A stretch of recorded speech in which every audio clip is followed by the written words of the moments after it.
Okay, so I'm going to go to the bass group now, and we're going to drop in just an overall kind of bass compressor. So I'll go in and grab a compressor, bring it down a wee bit, push the ratio up, and we'll bring the knee up as well so that it starts to compress a little earlier.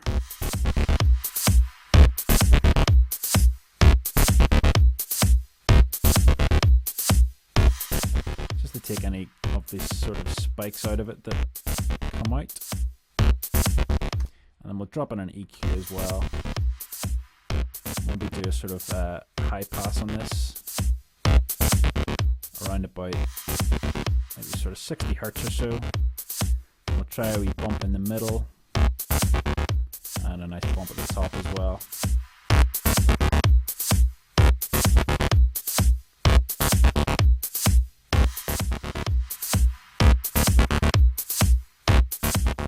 And then I'm going to go and drop in a utility as well, just to kill any of the kind of stereo kind of effects that we're having. I'll bring the width of this down a wee bit. That'll sort of center it a wee bit in the mix.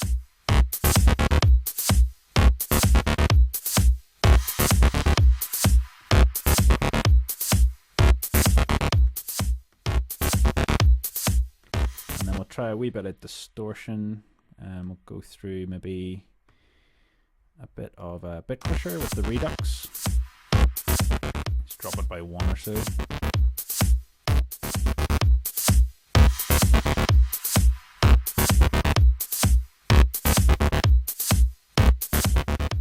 And then we'll drop in another compressor, and we'll do a bit of sidechain compression on that group as well. So if we go to sidechain, drums, grab our kick drum, and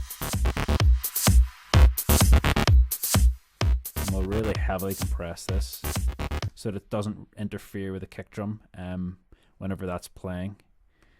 So every time the kick drum smashes in, it kills the bass. I'll push the release up as well so that we don't get it coming back too quickly. I'll have it compressing just a wee bit earlier by pushing the knee up.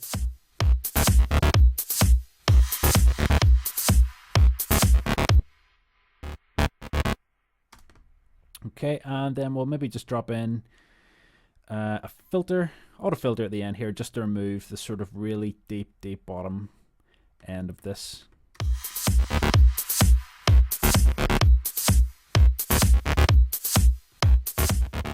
We could probably